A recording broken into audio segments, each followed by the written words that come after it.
Salut l'équipe. Chaque année, à Paris, début juin, l'espace d'un week-end, a lieu le festival de musique We Love Green. En NBA, le festival We Love Green a lui déjà commencé depuis le début des playoffs et dure depuis plus d'un mois.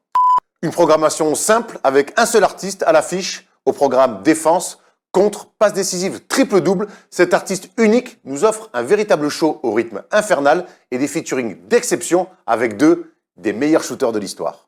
Après une petite traversée du désert en saison régulière, il revient avec une œuvre complète, pleine de maturité, moins de clash avec les arbitres, 10 kilos en moins et une omniprésence sur scène à la Beyoncé. Non, il n'y a pas à dire, le festival We Love Draymond Green, c'est vraiment du très lourd.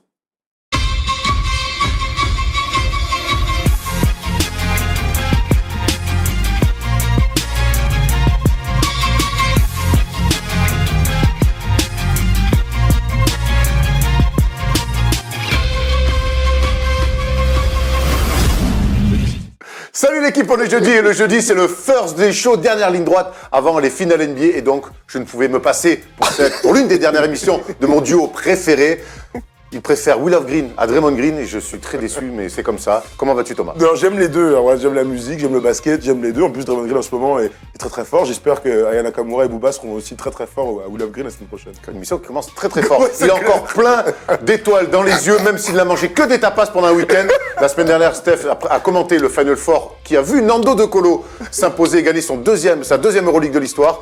What's up, Stephen Brown? Salut les guys! Moi je suis plus green de golf que We Love Green ou Draymond. C'est vrai qu'en plus tu t'es fait un nouveau jeu adapté à ta taille. Tout à fait, une petite série avec 2,5 inches supplémentaires. Mais t'avais pas une ancienne série avant?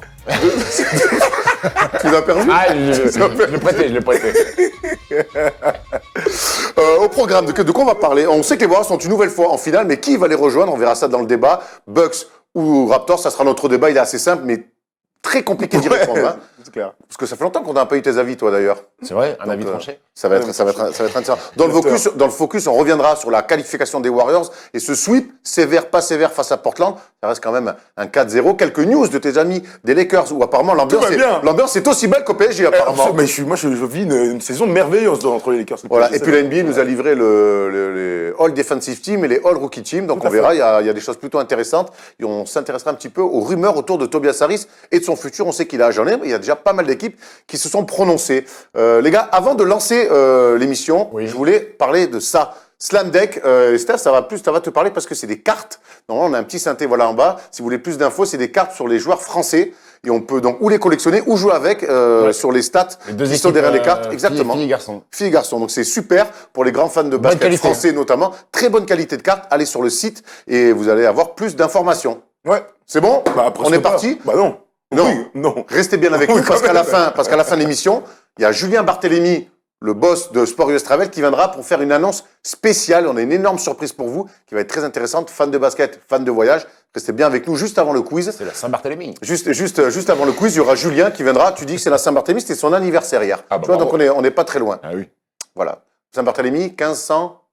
58. Non, 1515 à Saint-Barthélemy. C'est Marignan. C'est Marignan. C'est pas rien à voir. Vas-y, au revoir. Marie Marignan. Les news tout de suite. 4 seconds, down to 3. Hart steps back, fires, that's the game! J'ai confondu avec l'aéroport de Marignan, évidemment. L'aéroport de Marignan. On va commencer la NBA, donc cette semaine a commencé à nous livrer les All Teams de cette saison. Et on va commencer avec la All Defensive Team, la première donc équipe défensive où on retrouve Rudy Gobert pour la troisième année. Normal. Oui, normal. Pour la troisième année consécutive, c'est pas neutre. On voit ça. Donc, Giannis Antetokounmpo, Eric Bledsoe, deux joueurs des Bucks dans cette équipe. Donc, Paul George, Rudy Gobert et Marcus Smart. Une équipe, Steph, qui te compliquée à jouer, hein, si jamais sur demi-terrain. Ouais, compliqué à jouer. Après, tu disais deux Bucks dans cette équipe quand on sait que Milwaukee était, je crois, la meilleure défense de la ligue cette année. Donc, juste récompense pour le travail de Mike Budenholzer défensif. Ouais, Eric Bledsoe, moi, je l'ai jamais vraiment senti comme un énorme défenseur sur l'homme. C'est pour ça que c'est pour moi peut-être une petite surprise. J'aurais plus vu ton gars sûr, Pat Beverly, sur ce poste-là, ce poste derrière. Mais sinon, cette équipe-là, en one-one, compliqué à prendre. Compliqué, c'est une belle équipe des deux côtés du terrain. En plus, tu vois, on pourrait imaginer cette équipe. Ça pourrait être un vrai 5 de départ. Un 5 de départ, ouais, avec des vrais gars. C'est vrai que tout le monde est un peu étonné par Eric Bledsoe, mais il faut pas oublier que on se souvient de cette fameuse défense sur James Harden qui avait fonctionné sur un match contre Houston. Et c'est lui qui défendait dessus. Et on s'était un peu rendu compte, Enfin, pas rendu compte, mais en tout cas. Moi, en 2008, à l'entraînement, j'ai fait Non, mais je sais, mais- par cœur, gros. J'ai Non, pas mais- été all-NBA. First team. Ce que je veux dire, Il c'est a pas un que tir sur moi, gros. Quand d'autres essayent, par exemple des bons défenseurs comme Ricky Rubio, ça marche moins bien parce que sur l'homme, il est très dur, il est très costaud, ouais, évidemment, ok. il est très fort dans l'interception aussi, et ça joue pour être élite dans ce genre de 5 majeurs, mais c'est pour récompenser l'incroyable saison défensive de Bien sûr. cette équipe des Bucks, hein, évidemment. Ouais, belle surprise et belle récompense pour Eric Bledsoe. Dites-nous dans les commentaires si pour vous, Eric Bledsoe, c'est une surprise. Ouais, j'ai la deuxième équipe que je peux vous donner. Ah, mais tu l'as calme-toi, j'ai dit pas de Draymond Green dans cette Ah première oui, c'est équipe, vrai, ce que je mais pensais. Draymond Green dans la seconde team, donc All Defensive, on retrouve Drew Holiday, Il est encore plus forte. Hein. Klay Thompson, Draymond Green, Pas me Joel piquer- Embiid pas et me Kawhi piquer Leonard. photos, par contre. Et c'est assez incroyable, on a presque l'impression, et tu le dis, que cette All Defensive second team, elle est presque plus forte que la première. C'est très étonnant de voir ça. C'est vrai que la deuxième équipe est un peu plus. Alors c'est au mérite sur la saison. Ah, donc, complètement. Parce qu'il y a des noms plus ronflants, Oui, prestigieux. Marcus Smart, il y a des gens un peu plus dans l'ombre que ces garçons-là. Peut-être, mais t'as quand même deux anciens vainqueurs du trophée de meilleur défenseur de l'année, donc Kawhi Leonard Kawhi, et Draymond Green. T'as Klay Thompson qui est toujours salué pour son incroyable défense. Drew Holiday aussi, pour le coup, est aussi une surprise entre guillemets quand tu imagines que Pat Beverley Ouais. n'est dans aucune des deux équipes. J'aurais imaginé que Eric Bledsoe et Drew Holiday passent derrière Pat Beverley si on devait faire un choix. Mais bon, là, je vois absolument rien de choquant. Joel Embiid aussi doit faire partie de cette équipe. Là, tu dis il y a deux mecs qui ont déjà gagné le meilleur trophée de défenseur de l'année. Il y en a un futur certainement avec Joel Embiid qui un Possiblement. jour, on imagine, pourra glaner ce trophée-là. On enchaîne avec les All Rookie Team. Là, ça va être intéressant. Il y a eu une belle cuvée cette année. Et donc, on connaît C'est les vrai. 5 meilleurs rookies de la saison. Vas-y, Polo, tu peux envoyer. Ma On retrouve merde. donc DeAndre Ayton, Marvin Bagley. Lui, je sais pas qui c'est au milieu, je sais plus son Je ne nom. connais pas. His name is Luka. Jackson. Trae Young, Jared Jackson et donc évidemment Luka Doncic. Quelle surprise. Ouais, là il y a très peu de surprises. Vote unanime Ouais. pour Luka Doncic. Ouais, et puis Et mérité. Trae Young aussi. Ouais, mérité. Alors c'est la première fois depuis des années. Hier, Tom nous l'a dit, j'ai oublié depuis quand, mais c'est la première fois depuis des années que les 5 premiers choix de draft se retrouvent dans la première équipe All Rookie. C'est vrai que c'est assez rare. D'habitude, il y a toujours des surprises. Là, a priori, Y a pas de surprise tout se. Bah, non, il n'y a pas de surprise. Ouais, je sais pas. Moi, je suis toujours. Il n'y a pas de surprise. D'accord. Ils ont tous Bah, perdu. dis-nous aussi s'il y a une surprise pour Steph. Moi, je pense que j'aurais vu Shai Gilgeous-Alexander à la place du mec des Grizzlies. Ah ouais Jared Jackson. Jared Jackson fait une très belle saison, très solide des deux Ah, dans côtés une du équipe terrain. cata, gros. L'autre, Ouais, mais bon, c'est pas ce qu'on leur demande. Ouais, part. mais l'autre, En fait, il arrive il à devait performer. titulaire. En plus, il est Moi, tradé. moi, En plus, je il est peux- tradé. je dis- alors, Il j'en ai performe. encore Il y a, rien, non, mais mais il y a- il y a- Gilgeous, il y a c'est trop des- il y a fort. débat, comme souvent, mais moi je rejoins assez Steph, c'est qu'il est quand même meneur, il s'installe meneur titulaire d'une équipe qui va en playoff, qui a eu des résultats pendant l'année. puis qui est tradé, en plus, donc il s'adapte tout de suite à son autre équipe. Et qui fait des stats, quoi. Qui est tradé? Il est pas tradé, Shai Gilgeous-Alexander. Non. Ah non, je confonds avec le shooter, le Didier Riddick. Chamet. Chamet. Non. Chamet. Bah, le truc, c'est que je comprends ce que tu veux dire. Il aurait pu clairement faire partie de cette équipe. Il n'y aurait pas eu de scandale. Le truc, c'est que Jaren Jackson Jr. aussi, lui aussi, il a une équipe qui a beaucoup bougé en cours de saison. C'est vrai qu'ils n'ont pas hyper performé, mais ils ont continué à jouer. Et lui, il a continué à être performant. Et il y a un moment donné où il était deuxième meilleur joueur de cette classe de rookie devant DeAndre Ayton. Donc, moi, j'ai du mal à ne pas l'imaginer dans cette. Dites-nous si pour vous, Jared Jackson Jr. ça marche, ou si vous auriez préféré voir Shai Gilgeous-Alexander. On enchaîne avec le deuxième parce que ils sont là. Évidemment, il est dans le deuxième, dans le deuxième team des rookies. On retrouve Landry Shamet, Steph, qui a été justement, qui a commencé sa saison avec Philadelphie, qui a été tradé chez les Clippers. Ça n'a rien changé pour le garçon. J'ai même l'impression qu'il était meilleur avec les Clippers, Ouais. alors qu'il était quand même Absolument. il était exemplaire avec les Sixers. On retrouve là-dessus Mitchell Robinson. Juteux. Juste. Colin Sexton, Shai Gilgeous-Alexander et notre ami Kevin Devin Walker. Rox, ouais, qui est belle surprise lui aussi. Ouais. Un petit peu plus de surprise dans ce second team. Hein. Ouais, il y a des évidences. Colin Sexton, évidemment, chez Alexander, évidemment. Après, c'est vrai que les autres, on descend entre guillemets en gamme. Alors, pour pas Petit leur faire 5, offense, hein. Ouais, petit 5. Heureusement qu'il y a Mitchell. On descend entre guillemets en gamme. Ils ont fait de très bonnes saisons rookie, mais c'est vraiment les seconds couteaux dans chacune de leurs équipes. Alors que les autres ont des rôles, ils sont titulaires, notamment pour les deux meneurs. Voilà. Dites-nous, vous, si vous avez d'autres rookies que Ouais, la non. NBA aurait peut-être oublié. Mitchell Robinson, c'est un garçon qui vous croyez? Oui, Ah, moi, dans son registre. Ah, bah, Ouais, c'est quoi? C'est un peu comme le mec de Brooklyn, Jared Allen, non? Vertical, pour moi, ça, c'est- traverser le Ouais, terrain. moi, Pour moi, c'est un petit DeAndre Jordan. Tu vois, un énorme physique. Pour moi, Jared- qui saute, bon défenseur. au-dessus. Pour moi, Jared Jared Allen fait plus de choses quand même. Est un pivot plus complet Oui. sur le poste bas, notamment. Mitchell Robinson, c'est un mec beaucoup sur DeAndre le Jordan. tempo DeAndre du Jordan. cercle à cercle, énormément. qui doit encore se développer en attaque. Pour moi, Jared Allen est déjà bien plus en avance. Jared Allen a l'air d'être plus solide au niveau du bas du corps. ouais. Lui, des fois, quand tu le vois, dès qu'il prend un petit pet au contact, il a tendance à exploser un petit peu. Après, on va lui laisser un peu de temps. Oui, Il va exactement. aussi en troisième année, c'est aussi C'est pour ça qu'il est donc second rookie. Hein. Donc, faut pas oublier que le mec, on va pas le condamner. c'est clair. D'ailleurs, je crois que les Knicks comptent sur lui dans la reconstruction. J'espère. Qui s'annonce compliquée et intéressante cet été. On enchaîne avec Thomas, les Lakers. Steph, tu as suivi ça un petit peu cette semaine.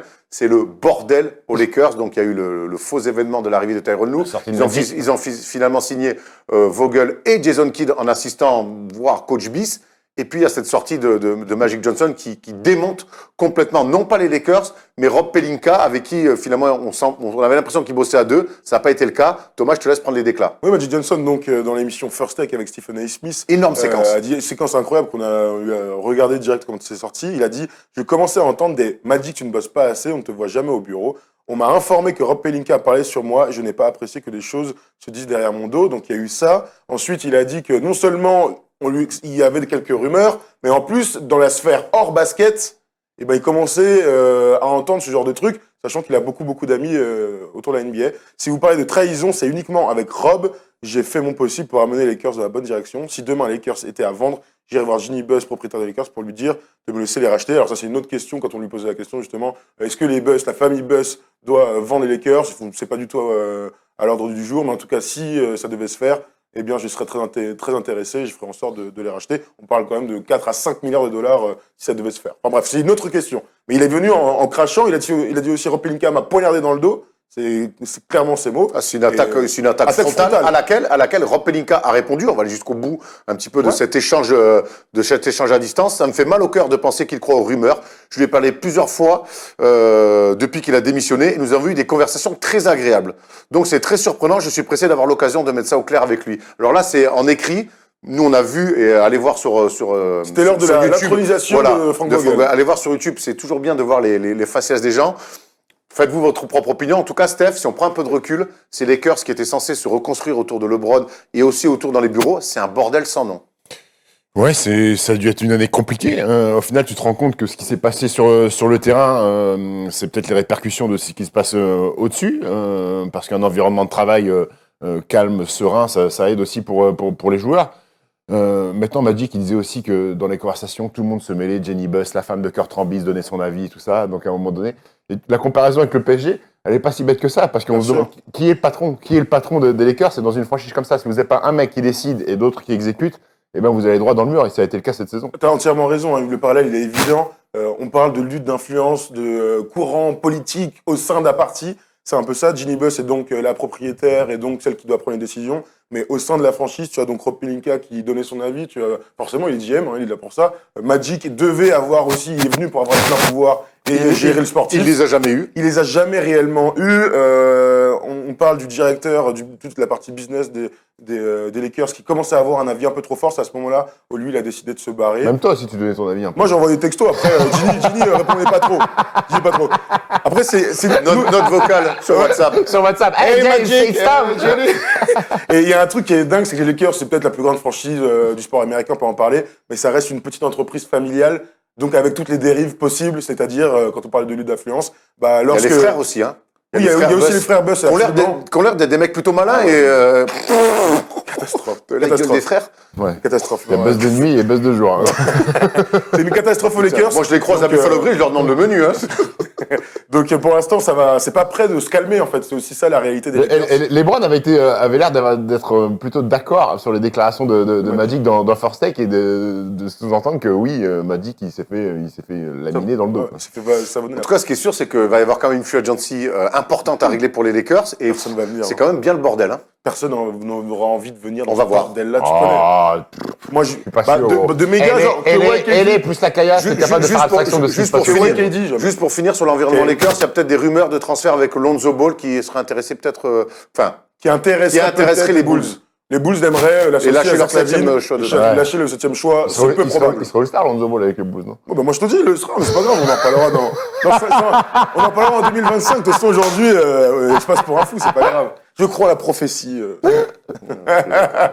On enchaîne avec la dernière news, c'est Tobias Harris, l'un des free agents qui va être très recherché cet été. Il y a déjà des équipes qui sont positionnées là-dessus. On rappelle que le joueur des Sixers est en fin de contrat, que début juillet, il sera donc free agent. Et on a une liste d'équipes qui se seraient intéressées à lui. Il y a les Kings de Sacramento, le Jazz d'Utah, les Pacers d'Indiana, les Mavericks de Dallas et, bien sûr, les Brooklyn Nets. Messieurs, dites-nous là où vous vous sentez le mieux, où vous voyez le mieux atterrir Tobias Harris. Steph, vas-y. Si je parle pour moi, j'aimerais bien le voir à Dallas. Maintenant, si je C'est parle... vrai? Ah ouais. Il y a Porzingis déjà, non? Parce que sur un poste 4 comme ça, Bah, Ça te donne tu un t'envoies pivot, 5 plus, hein. tonton? tu peux faire jouer 3, Tobias, non? Tu peux le faire jouer 3.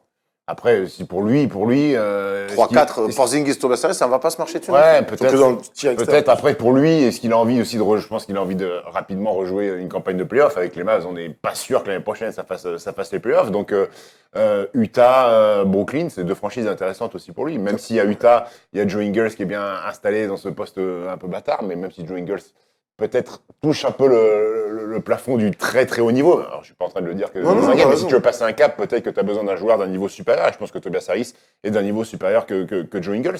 Donc si lui, il a vraiment envie de jouer avec un prétendant au playoff sûr, et plutôt que de repartir avec des responsabilités dans une équipe où tu as pas mal d'incertitudes, Utah ou Brooklyn, ça me paraît intéressant pour lui. Alors, Thomas, oui, Vas-y. Toi, tu le voyais bien atterrir chez les Nets. Ouais, alors d'abord, c'est d'un point de vue contractuel, donc il est en fin de contrat. Il peut espérer, on parle de 140 millions de dollars sur 4 ans s'il part.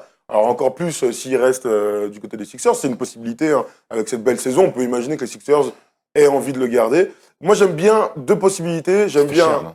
Ça fait très très C'est un cher. très bon Moi, joueur. Moi, je lui donne pas 30, Moi, je lui donne pas 40 millions la En saison. fait, hein. en Enfin, fait, tu vois. tout le monde a un peu cet avis sur Tobias Harris. Tout le monde se rend compte et avoue que c'est un très bon joueur, mais que le c'est prix, pas un top joueur. mais que le prix, tu vois, et en fait, c'est un peu le problème de sa carrière, c'est qu'il a le cul entre deux chaises. Oui. Il est considéré comme un très bon joueur, mais finalement, on a l'impression Mais pas une star. que personne veut lui filer Comme ça, il est la pas marque encore le d'une star. superstar. Il n'est pas encore le star, par exemple. Ouais. Et du coup, moi, ça rentre dans mon truc, c'est-à-dire que aujourd'hui, quelles équipes peuvent l'accueillir avec à la fois j'ai de l'argent et ensuite on a besoin de ce type de joueur. C'est pas une Oui. superstar, on n'aura jamais de superstar, donc il va nous faire progresser. Je pense évidemment à Indiana. Alors oui, ils ont Tadeusz Young et ce genre de trucs, mais Bogdanovic. lui, ils ont Bogdanovic aussi, mais qui est en fin de contrat à faire des choix. Mais j'ai cette impression que s'il va à Indiana avec un Oladipo qui revient en forme, tu peux imaginer qu'il fasse une vraie paire sur les ailes et qu'il continue à performer, sans dire qu'il devienne la star de l'équipe. Mais en tout cas, ça devient un espèce de vrai one-two punch avec Oladipo très sympa. Et deuxième, c'est les Brooklyn Nets. À partir du moment où ils vont pas réussir à signer ni KD, ni Kawhi, ni je sais pas qui, tu peux directement aller voir ce gars-là en prenant ce risque-là, parce que tu vas dire que tu vas jamais signer une superstar, donc faut bien prendre des risques et donner de l'argent à des, entre guillemets, second couteau, en tout cas, troisième, quatrième Et puis, on rappelle que pendant les playoffs, sur le poste 4, ils ont joué avec Dramatic Carroll et Jared Dudley. Donc, même si on a beaucoup aimé bien sûr. le personnage Il leur de fait du Jared bien. Dudley, voilà, là on Alors, on parle de en joueur, là, gamme. on parle de niveau basket. hein, Voilà. C'est quand même super. On Ce que j'aime bien à Brooklyn, en un dernier mot, c'est que si lui vient, il va pas bouffer D'Angelo Russell. D'Angelo Russell, parce qu'il a besoin d'avoir la balle. On sait s'il veut s'exprimer, il est quand même All-Star maintenant. S'il veut s'exprimer, il faut vraiment qu'il joue meneur, à dribbler. Et lui, il est hyper complémentaire de tout ça, sur du pick and pop, sur du post-up et ainsi de suite. Parfait. On se rapproche un petit peu plus de l'actu. Vous savez que les Warriors se sont qualifiés pour la finale NBA, la 5e en 5 ans pour eux. On voit ça tout de suite dans le Focus. They do have a timeout. Decide not to use it. Curry, way downtown. Bang! Bang! Aux surprises, les Warriors seront de nouveau en finale cette saison. Ils ont sweepé les Blazers 4-0. Mais Steph, la première question qu'on a envie de se poser, c'est est-ce que ce sweep, il est sévère ou pas? Moi, je le trouve un peu sévère.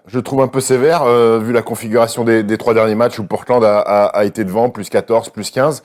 On a un tableau qu'on va envoyer pour corroborer tes propos. Voilà, même plus 17, plus 18, plus 17. Donc, je le trouve un peu sévère. J'aurais bien voulu que Portland Entraîneur. se sauve un peu la face en prenne un, parce que pour service rendu à la nation, pour cette belle campagne de play-off, et puis pour des belles prestations, surtout en première mi-temps. Donc, je le trouve un peu sévère pour Portland, qui, malgré tout, était quand même sur la jante. À chaque fin de match, ils étaient cramés. Damian Lillard, CJ McCollum ont fini, je pense, bien épuisé cette campagne de play-off, et puis pas assez de soutien à côté de ces deux mecs-là. Quand tu vois qu'un Myers Leonard fait le match de sa vie sur Les deux derniers, ouais. les deux derniers, il filoche grave à 3 points. Grave. Quand tu dois t'en mettre à Myers Leonard, ça veut dire qu'il y manque un peu de supporting cast, comme ils disent un peu les Ricains. Il manque, je pense que Portland sont contents de ce qu'ils ont fait. Absolument. Finale de conférence, c'est magnifique, c'est une progression, mais s'ils veulent passer un cap, il va falloir peut-être ajouter quelques joueurs, mais je trouve ça un peu sévère le 4-0. De toute façon, on n'est pas surpris par le résultat final. le sweep il était tout plus ou moins annoncé. On disait 5. On voyait beaucoup de 4-1, on voyait moins important d'en prendre une. Mais parce qu'on avait bien aimé ce qui s'était passé avant. Tu vois, il y avait ce côté-là. Mais en vrai, le sweep n'est pas choquant. En revanche, j'ai été plus surpris par le contenu de tous ces matchs-là. C'est vrai que ce tableau met en lumière des performances assez incroyables. N'hésite pas à remettre le tableau, Polo. Hein. Ouais, n'hésite pas à remettre le tableau, très bien. Mais c'est vrai que mener, bon alors c'était 5-0 sur le premier match, bon, mais plus 17, plus 18, plus 17, ça veut dire qu'ils ont fait le bon match. Ils ont, tu vois, sur 3 quarts temps à chaque fois, ils ont eu l'agressivité qu'il fallait. Défensivement, ils ont proposé des trucs, ils ont trouvé de l'adresse, ils ont trouvé des seconds couteaux qui ont performé. Et malgré tout, avec tout ça, tous les money time, ils les ont perdus. Donc voilà, c'est un juste retour à leur place. C'est-à-dire qu'ils sont vraiment moins forts que les Warriors, je suis pas surpris. Steph, comment on peut expliquer quand même c'est des écarts sérieux, plus 17, plus 18, plus 17, c'est des, tu vois, c'est pas un plus 12 ou un plus 13. Là, c'est quand même, on se rapproche des 20 points, c'est des écarts. Ils permettent de gagner normalement. Et surtout que Ouais. c'était des écarts qu'ils ont compté au milieu du troisième quart-temps, Ouais, début du quatrième pour troisième certains. quart-temps. Mais est-ce que c'est pas... Il a juste manqué de l'essence aux Blazers, Je pense qu'il y a manqué de l'essence, mais surtout, Oui. je pense qu'il n'y a qu'une seule équipe en NBA capable, pendant 3 matchs de suite, de revenir comme ça et de caler des écarts rapidement.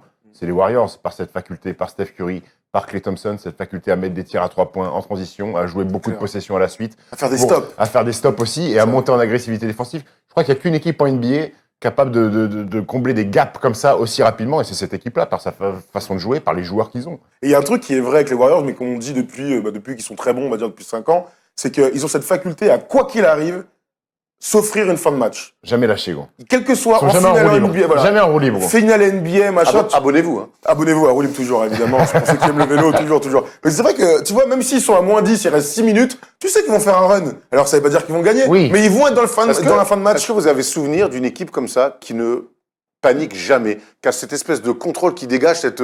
On a moins 17. Les boules, Les quand même, Bulls. de Jordan. J'allais dire les C'est Bulls. ma question. Ah, d'accord. Oui, Non, mais oui. c'est une question. C'est vrai qu'il y avait ça, quoi qu'il arrive, ils vont dérouler. Ils savent qu'au bout d'un moment, ils vont faire leur effort un peu Ouais. pour faire un peu Les Bulls, comme, ils savaient qu'à un moment donné, ils vont mettre un coup de pédale. Il y avait Jojo à qui on allait donner 2-3 ballons, qui allait passer 2-3 gueulantes et qui allait remettre tout le monde dans le droit chemin. Tu disais que les Blazers ont fini sur les jantes. Il y a une stat, enfin 2 stats avec Lillard surtout, c'est que donc 22,6 points sur la série pour lui, 36,1% dans les tirs, 40% à 3 points et 4,5 ballons perdus. Steph, le fait qu'il ait un meilleur pourcentage à 3 points qu'à 2 points, c'est synonyme quelque part qu'ils lui ont rendu la vie très compliquée aussi à Lillard. Oui, ils l'ont châtié, ils sont partis le chercher très haut et puis ils l'ont touché en permanence. Et ça fatigue. Les joueurs, quoi qu'il arrive, avoir des contacts permanents, des bumps, d'être tapé sur les bras et tout ça, ça fatigue. Et après, tu manques un petit peu de lucidité. Et j'ai vu une stat aussi incroyable, c'est sur cette série-là, les 4e quart-temps, les stats cumulés de McCollum et Lillard, les pourcentages sont cata. Ouais. Parce qu'ils sont cuits, tout simplement. Ils sont cuits et ils doivent faire des choses incroyables pour mettre des paniers, pour battre cette défense. Et à un moment donné, t'as beau être un des top 5 meilleurs joueurs NBA, quand t'es fatigué et que t'as travaillé pendant 30-35 minutes pour te créer tes tirs, et ben à la fin t'es cuit et tu mets pas un panier. On rappelle qu'il leur parallèle- manque Nurkic quand même. Bien hein, sûr. Oui. qui sur la durée, même On aurait si fait libérer. Enes Kanter a été noble, mais à la Ouais, fin, il on aurait pouvait fait pas. libérer. mais quand même, quand même un mec à 18 et Oui, 10, oui. tu vois, sur la Bien sûr, série. bien Le parallèle avec les tours d'avant, il est aussi intéressant pour Portland, puisque sur le premier tour, c'est Lillard qui a flambé face à une équipe qui n'a jamais eu de répondant. Je dis pas que Paul George n'a pas mis de gros tirs par moment ou Westbrook, mais c'est vrai que c'est eux qui ont mis les gros paniers, dont d'ailleurs ça fait un mois aujourd'hui ou hier qu'il a mis son tir incroyable, Damian Lillard. Au deuxième tour, c'est aussi la même réalité, c'est-à-dire que Denver n'a jamais eu ces tirs. Jamal Murray l'a fait au début de la série, mais dans le match 7, c'est CJ McCollum qui est incroyable et il n'a pas de répondant. Là, non seulement ils n'arrivent pas à mettre les tirs, mais en face, ils mettent les tirs incroyables par le biais de Clay, de Draymond Green ou de. Et Thomas fait bien de retracer cette épopée de playoff de Portland. Il y a un facteur aussi qu'on n'a pas pris en compte, c'est qu'au premier tour, Russell Westbrook n'est pas un énorme tireur à 3 points. Donc Lillard, McCollum défend pas sur Paul George, donc ils n'ont pas énormément d'efforts à faire défensifs. Pareil contre Denver, qui n'a pas une ligne arrière exceptionnelle non plus. Là, Ouais. c'est Steph Curry. Gary Harris, Jamal Oui, Murray. mais ils sont pas exceptionnels. Ils sont pas exceptionnels. C'est le Là, mot, t'as ils sont Steph pas- Curry et Klay Thompson. Ah, ils ont et t'es ce qui obligé- se fait de mieux, quoi. Et t'es obligé aussi de te mettre Ah bah des ouais. pelées défensives, ce qui peut expliquer aussi la fatigue de fin de match. C'est que là, t'es obligé de défendre, parce que si tu défends pas, ils en mettent 60, les mecs. Justement, donc on peut dire que la saison des Blazers est réussie. Troisième de la conférence. Troisième de la conférence Finale de Ouest, conf, bravo. finale de conf. Maintenant, Bravo. maintenant, c'est on dirait un jury à The Voice. Ouais, c'est clair. Je te vais dans mon équipe, justement. Apparemment, un meilleur jury qu'à la Fédé. Ouais, qui leur faut dans leur équipe justement la saison prochaine pour qu'ils s'améliorent un petit peu. Un ailier. Et on a l'impression qu'un profil défensif sur un poste 2, 3, 4, ça serait pas un luxe. Tobias Harris. Tu penses c'est vraiment Je pense qu'il leur faut un 3. Tobias Harris peut jouer 3, mais Oui. est-ce que c'est vraiment ce qu'il leur faut, un Tobias Harris? J'ai pas l'impression, moi. Il leur faut quoi? Je sais pas, Va me dire KD, oui, effectivement. Non, d'accord, merci.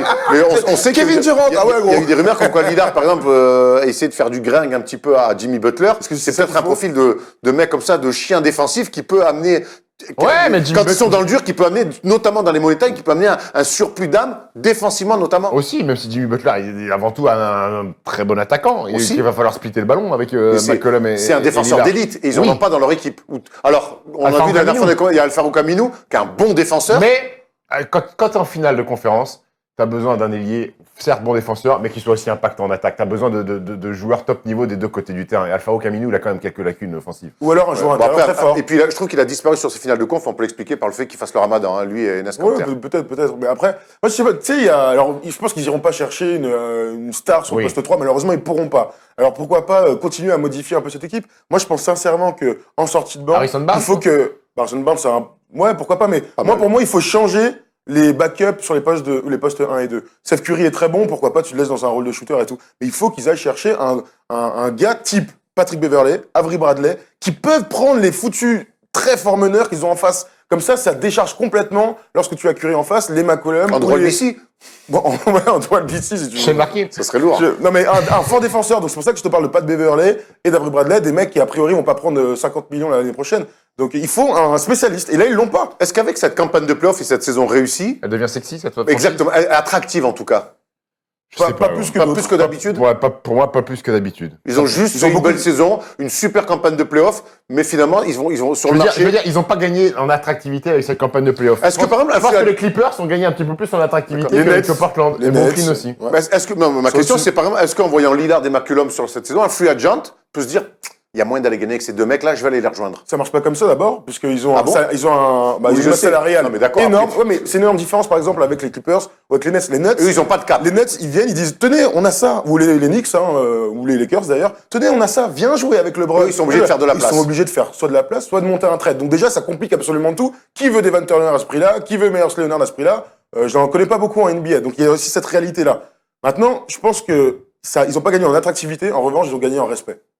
Tu vois, ils ont pas gagné En crédibilité. peut-être, mais ils ont pas gagné en. Tu vois, je pense pas que les Non, mecs, ouais. après cette campagne, ils disent j'ai envie d'y aller. Je vois pas Soit le t'avais superstar envie qui dit à avant. Portland, ça fait kiffer, gros, j'irai bien avec eux, je suis pas sûr. C'est pas, pas d'accord avec ça Justement, je me pose la question, j'arrive pas en préparant l'émission, tu vois, j'arrivais pas à me dire. Erwan, admettons que tu sois. Non, mais je la refourgue la question. Ouais, ouais, Non, mais justement, je voulais avoir votre avis. Admettons que tu mais- sois une superstar, Erwan. Ben ouais, justement, je me dis, putain, attends, je suis un Back in the poste- days, back in the days. Je suis un poste 3-4.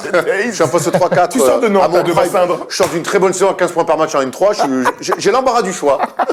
Je me dis, t'as un bon coach comme Terry Stott, t'as McCollum Lillard. Moi, je regarde les playoffs là, je me dis, putain, avec ces mecs, il y a moyen de gagner. Donc tu vas. Alors, faisons Non, mais leur. Tu vas quand même sur Google taper Nightclub in Portland. Pour savoir si. Strip club, pardon. Strip Club in Portland. pour savoir si- Ah, bon, d'accord. Attends, Erwan Abotrek, superstar NBA, arrête. Sur le poste 3-4, shooter, défenseur, vrai gars. Ok, admettons. Ça me parle. Enfin, ça te parle, tu souhaites avoir un méga contrat, pourquoi pas, ils peuvent te l'offrir. Donne-moi ta hiérarchie entre les Clippers, les Blazers, les Nets, les Knicks et les Lakers. Hiérarchie sportive, parce que quand. Ah bon C'est une c'est globalité. global. Tu prends tout en. Calmez-vous, on dirait que j'ai l'impression d'être au Attends, tribunal de la haie, quoi. Erwan Abotrek célibataire ou marié 2 enfants? Ah. Ça aussi, c'est un critère de. Bah, 29 ans, 30 ans, 2 Erwan enfants. Abotrek célibataire, c'est un pléonasme. Alors, Bref, ta petite hiérarchie. non mais parce que alors certes les Clippers ont du cap, mais il y a aussi l'aspect de la ville, de la qualité de vie qui rentre beaucoup en jeu. oui, mais si on reste t'expliquer, si on reste sur le sportif, j'ai quand même l'impression qu'aujourd'hui, à l'instant T, les Portland Trail Blazers ont une meilleure équipe que les Clippers. Moi, je Donc pourrais- s'ils font de la place, ils peuvent faire de la place, ça se fait de la place. Moi, je te dis que jouer avec Lillard, McCollum derrière toi, avec ce qu'ils ont vécu, t'arrives, t'es une superstar type un Jimmy Butler, tu te dis, putain, ça peut être cool de jouer avec ces mecs-là. Donc, tu préférais aller aux Portland Trail Blazers, sachant, à l'ouest, sachant que c'est la franchise d'une star déjà en place, plutôt que d'aller aux Clippers à LA avec un super coach, avec Jerry Mais West. c'est pour ça. C'est pour ça que moi je te. Attends, alors ou aux Knicks, je finis. ou aux Nets, hein. C'est pour ça que c'est pas une superstar type KD, Kawhi qui va aller là-bas, mais plus des second chapeau. Donc se mettre au Chapeau. niveau, au service de Lillard et pas. Moi, je pense qu'il leur faut quand même avec un vrai profil défensif d'élite. Type Jimmy Butler, qui peut aussi mettre 20-25 points par match, évidemment, très fort dans les money time. Mais je trouve que quand ils sont dans le dur, et on l'a vu face aux Warriors, dans tous les money time, c'est défensivement que la différence se fait. On voit que les Warriors sont capables de mettre des gros stops que les Blazers n'arrivent pas à mettre. Ouais, mais ça on le dit depuis des années de toute façon. Donc voilà, Après, il faudra voir comment Yusuf Nurkic va revenir, de sa blessure. Hein, aussi, si ça il avait avait l'air en avance. En tout cas, c'est super intéressant. Dites-nous, vous, dans les commentaires, et imaginons, allez, on s'invente une vie. On est un free agent NBA qui a plutôt bonne presse. Est-ce que d'aller jouer à Portland aux côtés de McCollum et Lillard, pour gagner un titre, évidemment, ça peut vous botter, ça va être intéressant. Toi, Steph, qu'est-ce que tu ferais d'ailleurs? Toi, t'es agent libre, finalement, quand Moi, on je y suis free pense. agent. Moi, je suis free agent pour ce 3-4 shooter affûté. Vu que t'es viré de tous les tournois de tennis d'Île-de-France, tu peux... Je pense que je vais aux Clippers. Large, ou au Knicks ou au Nets. Non, mais C'est mon 5e choix. mais moi. on imagine que KD n'ira pas à Portland, mais il y a peut-être des mecs, des profils type Tobias Harris, Jimmy Butler, et d'autres qui pourraient peut-être être intéressés par ce... J'irai à Clippers, parce que si jamais je réussis pas dans le basket, tu me feras le contact de ton pote acteur. Manolo. De Manolo Ferrara. Manolo Ferrara, je peux avoir une... Prétentieux, hein. Ah ouais. Ça reste un vrai métier. Hein. Bref, dites-nous vous dans les commentaires ce que vous pensez de cette saison des Portland Trail Blazers. Et nous, évidemment, à la First Team, on a été conquis et séduits. On va voir toujours pareil, confirmer les années d'après. Bravo, papa. Ah, bravo. Parce que ça fait quand même 2 ans, ça fait quand même 2 ans qu'ils sont dans le top 3 de la conférence Tout à Ouest fait, en deux saison fois régulière. troisième. Exact, Erwan. Bravo, messieurs. Bon, on s'est réglé pour les Warriors. Ils seront en finale. Par contre, à l'Est, tout reste à faire. C'est notre débat. Giannis, Kawhi, Raptors, Bucks. Thomas. Parce qu'il y avait un dernier truc que tu vas dire sur les Warriors. Pour l'instant, on ne sait pas quand KD va revenir. On ne sait pas quand Boogie Cousins va Moi, je revenir. vous annonce que Ils KD sont va bien. pas revenir, je vous le dis. Ah, tu vois, il fallait qu'on finisse sur un Moi, ça On va pas faire le débat. On va pas faire le débat. Ouais, y a quand pas de ils sont débat, meilleurs non. sans KD. pas un débat. Non. Mais je pense que sa blessure, Tu crois? Elle est grave. je pense qu'il a quand même déchiré pas mal de trucs et qu'il reviendra. Ça S'il fait- revient, ce sera 4 ou 5. Sinon, fait il serait 10 jours. déjà revenu, c'est ça que tu veux dire? Je pense, ouais. Ça fait 10 jours, hein. Moi, je te dis qu'il Moi, je pense qu'ils ont. Une semaine par Ils ont le temps. centimètre. Ils Moi, ont- je pense qu'il a quand même arraché D'accord, mais 4-5 centimètres. ils ont pas été dans l'urgence de dire faut que tu reviennes vite. D'accord. Ils sont peinards. Et en fait, vu qu'en face, Enfin, à chaque fois, il y avait des rumeurs KD, peut-être, Sivka, il disait, mais KD, il a même pas mis ses choses sur les baskets mais sur le parquet. vu qu'en face, en plus, ils sont en train de s'étriper et qu'il y a moins que ça aille au match 7, ça fait le jeu des Warriors. Ils ont 10 jours de repos, là. Du coup, je rentre dans son jeu en disant peut-être qu'il n'y a même pas besoin que KD revienne pour pas aggraver sa blessure si c'est grave. Bah, vu qu'il va se barrer, ils peuvent l'envoyer au charbon, de toute façon. Joue, on va se rappeler le mollet. Joue, il va finir comme ça. Kaiser Soze. Bon, bref. Nous, en tout cas, on va passer à l'Est, où là, ça s'étripe entre Giannis et Kawhi Leonard. C'est bien sûr le débat dans la conférence Est. Dennis Rodman, if you forget all about the hair and all the tattoos, watching play basketball, he can do. Bucks 2, Raptors 2. Chacun est resté maître à domicile. Alors, messieurs, on va pas tout de suite aller sur le match 5, on va plutôt revenir sur la chronologie de cette série. Le premier match avait été très serré et on avait senti les Raptors dominer, mais ils s'étaient inclinés sur la fin avant d'exploser au match 2. Et sur les matchs à Toronto, on a eu la même impression. Match 3 très serré après 2 prolongations où les Bucks semblaient presque pouvoir le prendre. Ils l'ont pas pris. Et match 4, c'est les Raptors qui nous ont laissé cette dernière impression de surdomination. Compliqué de se projeter sur la suite de la série. Compliqué et très excitant. Donc ce soir, il y a le match 5 entre les deux équipes et c'est vrai que tu as l'impression que c'est vraiment dos à dos, balle au centre et ce genre de bêtises pendant que Steph tripote à côté. C'est très intéressant parce que c'est vrai que les dynamiques, les momentum ont énormément changé en fonction des matchs à domicile et ce match 3 pour moi va faire la bascule, je pense. 5. Dans ce match 3, le match 3 Ah, qui s'est a fait déroulé. la bascule. Oui, mais m'engueule pas, moi, je vais au bout de mon truc. Les deux prolongations Tu penses vont jouer, je pense. que Milwaukee a loupé le coche? Moi, je pense que Milwaukee. Alors, je m'avance évidemment. Il faut Ils vont perdre de 30 soirs, mais- il faut quand même double prolongation en étant mauvais, Milwaukee. hein. Absolument, mais ils perdent le deuxième avec Kawhi Leonard qui est pas à 100%. Il y a toute cette réalité là aussi. Avec Donc moi, un je pense banc- avec qu'ils ont un raté banc leur- kata. Ils ont peut-être, mais ils ont raté. Je pense le coach dans ce match 3, double prolongation sur un match 3 en menant 2-0. Il faut le prendre. En fait, là, il y a pas de, on laisse. Il faut le prendre le match. Tu mènes 3-0, t'es pratiquement sûr de passer. Donc je pense qu'ils l'ont. Ouais, je pense qu'ils vont l'avoir mauvaise à la fin. Steph, pour toi, les Bucks, ils ont certainement laissé passer leur chance. Je suis pas sûr. Tu es fan des Bucks aussi, toi. Par exemple, fan de Giannis, oui, des Bucks, pas spécialement. Milwaukee, catastrophique hein, comme ville. Mais je suis pas sûr qu'ils aient laissé passer leur chance. Pour l'instant, il n'y a pas eu de surprise. Chacun a fait respecter la loi à domicile. Moi, je sens le match 7 avec l'avantage du terrain. Je pense que Milwaukee va corriger dans la nuit de jeudi à vendredi. Il va mettre une fessée à Toronto. Par contre, Ah bon? il faut oui, Tu penses qu'il y aura un gros écart ce soir? plus de 10. Ok. Et par contre, il faut que la seconde unité de Milwaukee se réveille un peu parce qu'elle s'est fait marcher dessus sur le match 4 par le trio Ibaka, Van Vliet et Norman Powell. Milwaukee a fait toujours ce pari toute l'année de laisser les tirs de points périmètre parce que c'est Yann Maimi qui disait ça dans NBA Extra. Ils sont tellement grands, ils ont tellement d'envergure avec leur 5 de départ à chaque fois ils sont en contestation, semi-contestation sur les tirs à 2 C'est points entre petit deux, périmètre. Ils se disent si on est battu par ça, c'est pas grave, c'est notre philosophie. Ils se sont fait battre par ça sur le match 4. Maintenant, il faut que Toronto ait la même adresse. La clé pour battre Milwaukee, c'est de mettre dedans. Ils ont été ultra droits quand même. Norman Powell qui filoche grave en sortie de banc. Kyle Lowry qui a été fantastique. faut que ce soit le cas aussi dans le Wisconsin, et je suis pas sûr. Après, c'est la réalité des matchs de basket en 2019. L'équipe la plus à droite, Oui. quelque part, gagne. Ça, c'est Sauf, c'est un facteur, sauf si tu as une puissance intérieure exceptionnelle. Si Ce n'est pas le tu cas. as un big man dominant, ce qui n'est pas le cas de... Regarde, on pensait pas ça pour Philadelphie. Ils se sont fait sortir aussi là-dessus. Tu dis Cette- quoi, toi, Erwan, sur cette série de 3 matchs-là? Moi, je reste Toronto depuis le début, donc je vais pas. Même si, je te dis, il y a tellement des inversions de momentum que c'est très dur finalement de se projeter. Je crois que ce match 5, c'est pour moi, ceux qui gagnent le match 5 Il ira au bout. ira au bout. Tu vois pas une équipe faire deux de suite ensuite? Non, je vois pas. Je suis d'accord avec toi. Moi, je pense que si Toronto prend le match 5, ils finiront chez eux. Et je pense que si Milwaukee gagne, ou ils finissent ou en 7. Mais je pense que vraiment le vainqueur de ce match 5, pour moi, Va gagner la série. va gagner la série. Et tu.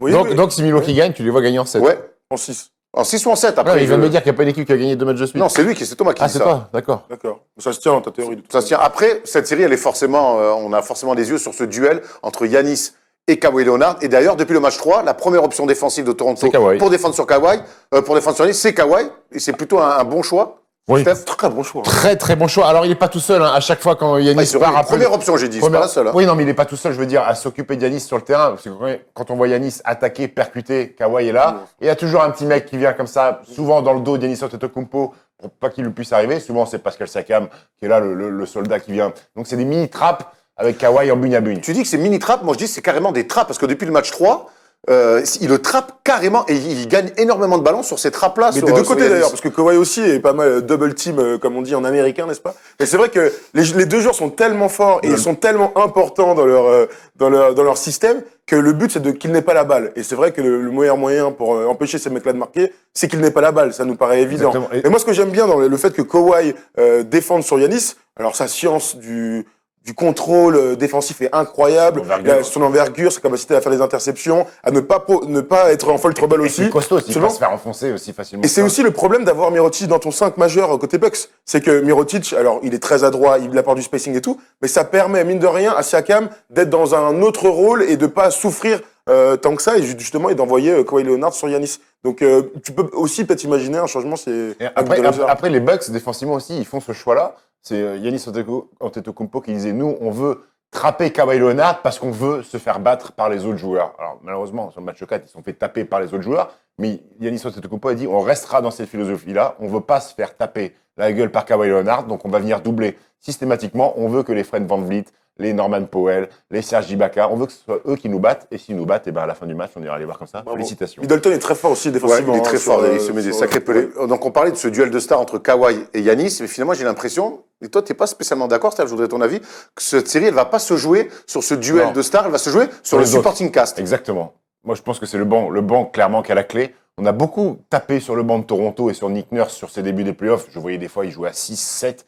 Il n'utilisait pas, alors que ça a été la force toute l'année de ces Raptors, même si Fred VanVleet parfois était utilisé et était bien cata quand même sur le début Mais des il paraît que le fait sa femme vient d'accoucher, et il a fait son super match juste après. Ah, d'accord. Donc très tu bien. connais la ok. magie de... Mais oui, alors que inversement, Milwaukee, le banc de Bucks a été fantastique en saison régulière et parfois, sur le match 4, la preuve, il a tendance à s'effacer. Malcolm Brandon, depuis qu'il est revenu de blessure, a été très bon. Georgie Il est très, passe au très bon. travers. Les deux passent à travers sur le match 4. Pour moi, Erwan a raison. Ce sont les mecs du banc, les mecs qui vont rentrer, qui je pense qu'ils vont pouvoir faire la bascule. cette Le rencontre. truc, c'est que c'est difficile d'aller contre ça. Évidemment, une équipe de basket, ça joue Non, mais à ça- 5 sur le terrain non, et mais 10. ça peut- Forcément, tout le monde a un rôle. Mais ça non, peut se jouer il y a sur le une- coaching. t'as- Quand t'as une Steph parlait des superstar, adaptations, sur le coaching ça peut se aussi. jouer sur le coaching, ça peut jouer sur l'avantage du terrain, ça peut se jouer sur, par exemple, on parlait de Bledsoe aussi, qui est pas très bien dans cette série, qui avait fait plutôt des très bons playoffs jusqu'à là, et qui est un petit peu 8 points de en moyenne, struggle 8 points de sur moyenne cette sur la série. série, On a derrière clairement. le tableau. Voilà, c'est ce que je veux te dire, c'est que là, peut-être la lumière pour une équipe ou pour l'autre va arriver d'ailleurs que les superstars qu'on attend Là, et qui sont plutôt au rendez-vous. Tu m'as parlé de tous les facteurs qui vont faire qu'une série va aller de l'autre Mais je te demande Moi, ce que lequel je dis- sera le plus important. Moi, ce que je dis, c'est que le duel des stars, bon, restons un peu sur Bledsoe, sur ses stats, c'est vrai que il avait été très impressionnant sur le début des playoffs, et là, il est un peu en berne, 23% au tir, c'est catastrophique. Stéphane. Et Stéphane en berne, et 4 matchs comme ça, c'est vrai que c'est cata pour un mec qui est très important dans leur système. Quand Middleton est bien défendu, c'est à lui de trouver des pénétrations, de trouver du drive and kick, et aussi de trouver de l'adresse. Pour l'instant, il n'y arrive pas, mais il est bien compensé par Brogdon et George Hill. George Hill qui est vraiment très très bon sur cette série. Moi, ce que je dis sur les deux stars là, c'est que oui, évidemment que tout ce qui est autour va faire la différence. Mais pour l'instant, les deux stars ne sont pas à un top niveau. Non. Ils n'ont pas surperformé. Kawhi Leonard, clairement, n'est pas à 100%. Fatigué. Sur le match 3, il est très fort sur la fin de match, ainsi de suite. Il va se trouver des interceptions et des layups, des dunks à 1 contre 0. Mais Match 4, ils ont il est pas géré, hein, encore- il est géré, Kawhi, sur le match 4. hein. mais ils n'ont pas encore eu chacun leur match où tout le monde fait « Waouh, ils sont trop forts !» Tu vois, c'est ça aussi. Je dis que ça va être très important. Mais est-ce que c'est et pas il y en a le fait- peut-être c'est- un des deux qui va justement Est-ce que c'est faire pas la le fait que bascule aussi. l'un défend sur l'autre aussi, que ça Ah, élimine ça, un peu et ils attention, n'arrivent pas à ouais, performer Après, j'ai Peut-être, l'impression mais que d'un côté ou de l'autre, les deux systèmes défensifs, ils sont Ils marchent faits bien, pour Oui. vraiment minimiser les mecs. Et comme je dis, donc il y a des bugne-à-bugne intéressants, mais ça vient doubler, trapper, aider. Donc ils font tout pour minimiser les superstars. Et c'est pour ça que je te dis que la lumière doit venir pour moi des autres. Et c'est peut-être là qu'on va voir la bascule. Ah, du coup, avantage à qui sur le supporting cast? Moi, j'irai Bucks. sur l'expérience, Bucks. j'irai sur les Raptors. Moi, je dirais Je suis pas Bucks parce que je pense qu'à Milwaukee, il y a plus de joueurs capables de faire un énorme match. T'as un Mirotic qui est capable de prendre feu, t'as un Brook Lopez qui est capable de prendre feu, t'as Malcolm Brogdon qui peut être bon, t'as Georgie qui peut être bon. Non, la théorie, c'est que par exemple, si Brook Lopez a déjà pris feu dans la série, il va pas le refaire une deuxième fois, et ça a déjà été le cas. Tu vois ce genre de phase? c'est pas un feu de paille, Brook Lopez toute la saison, il a été capable de. On parle de Là, prendre là, feu. là, c'est notre métier. On En finale de quoi on fait en parle de playoff? prendre feu ou on parle de mettre 3-3 pendant le match? Il a mis 29 la dernière fois, il fait un match extraordinaire et il gagne là-dessus. J'ai du mal à croire que les mecs puissent performer plusieurs fois. En tout cas, Serge Ibaka, écoute ça, il dit ce n'est pas un hasard si nous sommes ici. Toute la saison, on a montré ce que ce banc pouvait faire. Quand on est moins bon, qu'on n'aide pas l'équipe, tout le monde le prend personnellement. On vient le lendemain, on regarde la vidéo et on retourne s'entraîner. On essaie de revenir meilleur, comme on l'a fait ce soir. Ibaka a été très fort sur ces quelques matchs. 17 et 13. Il a été très fort et par moments même première option. Tu vois, il a enchaîné dans le deuxième quart-temps. C'est le moment des pronos, les gars. Oh là. 4-3 Bucks. Donc une victoire à chaque fois à domicile. Tout à fait. Moi je dis ce soir, d'ailleurs j'ai parié, donc 10 balles sur une cote à 3 de nos amis des Raptors. Donc je dis en 6 les Raptors, ce serait un sweep, ce serait incroyable. J'ai envie de voir un matchette, mais je pense qu'ils vont gagner en 6. Grosse perf aussi. Moi, je mets Raptors ce soir. Ne pariez pas les Raptors, alors du Mais coup, je- si mais tous je les suis deux, très on met ça, mauvais, on est dans je la suis très merde. mauvais, moi. Ouais, aussi. Je voulais juste finir ce débat avec Drake et son attitude. Steph, qu'est-ce que t'en penses? Alors, ça nous fait penser un petit peu à Spike Lee, mais est-ce qu'il en fait pas un petit peu trop? Est-ce qu'il dépasse pas les limites faites des fans? Moi, ça me On a dérange vu Van pas. Frodé dire que c'était plutôt cool. On a Ouais. vu d'autres qui le souhaitaient le pire. Moi, ça me dérange pas. Ça me dérange pas. Ça fait partie du folklore. Ça fait partie du folklore, surtout que c'est un mec qui est impliqué. C'est pas juste un supporter de base des Raptors, c'est quand même un mec, sa marque qui est impliqué dans le club. Donc, peut-être qu'il en fait too much. Tant qu'il n'influe pas dans le jeu, qu'il rentre pas sur le terrain, qu'il va pas toucher un joueur et tout ça. Il touche un coach, hein, quand même. Hein. Oui, choqué, petit moi, massage. Mais c'est son coach. on le voit, là. Mais c'est son coach à lui. C'est étonnant. C'est quand même curieux comme ça. C'est quand même curieux. On n'est pas OK 54, quoi. Après, l'arrêt sur image fait quand même, parce que ça dure une demi-seconde, il fait ça et il enlève les mains. Là, l'arrêt sur image, j'ai l'impression qu'il le masse et qu'il fait happy ending à la fin. T'as déjà vu une image comme ça, toi? Moi, j'ai aucun souvenir d'un supporter, quel qu'il soit, venir toucher le coach ou les joueurs. Enfin, Moi, personnellement, Ça, c'est différent, moi, là, ça me dérange pas. Ça fait partie du folklore. En tant que joueur, ça doit pas perturber qui que ce soit. Donc, ça fait partie du truc. Moi, ça me dérange pas. moi, jusqu'à là, très récemment, ça me dérangeait pas du tout. J'adore Drake, hein, sincèrement et tout. Ça me dérangeait pas. Je disais aussi que c'était cool, que nanana. Mais en fait, il commence à me Il est saouler. passionné, gros. Eh, Ouais, je lui enlève rien. Je dis qu'il quand commence à me il est saouler. passionné, Je peux pas Ok, expliquer. mets-toi à la place de Drake. Mais non, je ferai jamais ça. Attends, Je attends. ne ferai jamais ça. Ok, au Parc des Princes. Mais jamais là. t'es à la Mais place de non, Drake devant. gros, tu croises deux conseil, joueurs, c'est pas t'es dans un stade, c'est pas pareil. De Steph, foot, le hein. truc, c'est que par exemple, quand Yanis, il fait airball lancer franc et qu'il est sur la touche, il est sur la touche. C'est-à-dire qu'il y a le terrain, il est 30 cm derrière et c'est qu'il un fait des coach. grands gestes et qu'il se fout de sa Ouais, gueule. mais et les tout. courtside, gros.